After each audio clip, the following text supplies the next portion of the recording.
Congratulations, Congressman Mulvaney, on your nomination.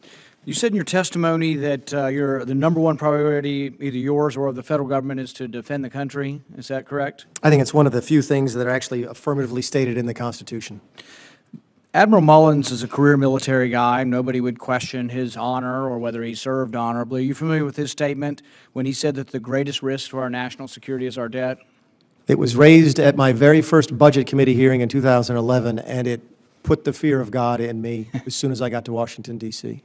Do you think it's fair, people can characterize you or your positions in any way, but do you think it's fair maybe to characterize your concern for debt as being also a concern for national defense, that maybe we can't be a strong nation if we're indebted, or if we borrow $1 million a minute, maybe we won't be able to afford, and there might be a day that there's a calamitous economic crisis concerning our debt, and that would make us vulnerable to invasion? I think history would teach us, and I think perhaps Admiral Mullen was considering this, that great nations throughout history have traditionally failed from within. They've rotted from within because of their inability to manage their finances.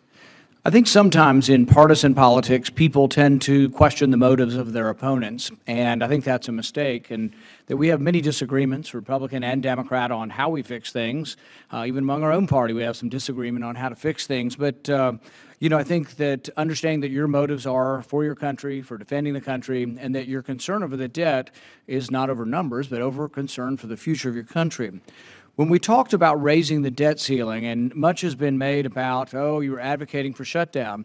I remember those debates. I had just gotten here, and I think you had just gotten here.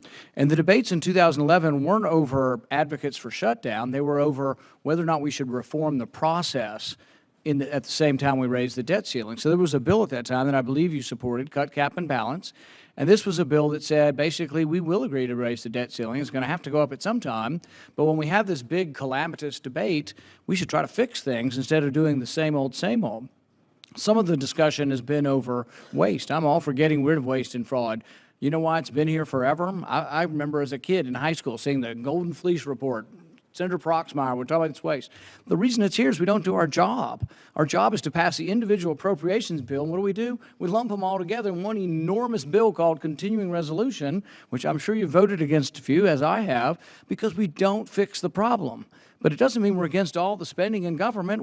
We want to fix the problems, do our job, pass the individual appropriations bills.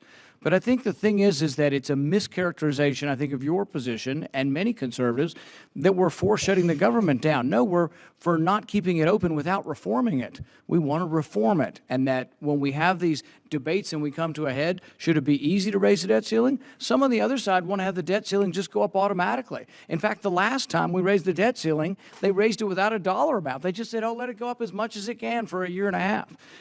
With regard to entitlements, I saw the care and I believe the emotion in your voice about taking care of your mother-in-law and stuff. What are your motives? Are your goals to try to preserve Social Security and preserve Medicare?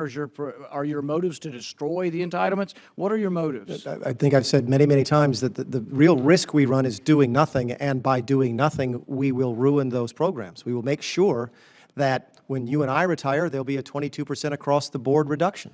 And these statistics are coming from the Social Security trustees saying that this is going to happen. Within about a decade or so, we would have a massive across-the-board cut. And so really the debate shouldn't be, oh, these people don't care about the elderly. We all have parents. We all have grandparents. We all care about the elderly. It's about how we fix it.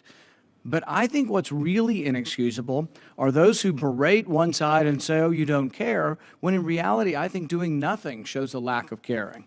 If you do nothing to fix Medicare, if you do nothing to fix Social Security, and sure, we can attach emotions to this and attach false motives, but I think we should listen to what our candidates say, listen to what the electorate said, and really try to judge people on whether or not you think they're honest and sincere. You know, he went above and beyond the law to pay taxes on something that was well beyond what the law would have said. Did it because he was honest in answering his questionnaire.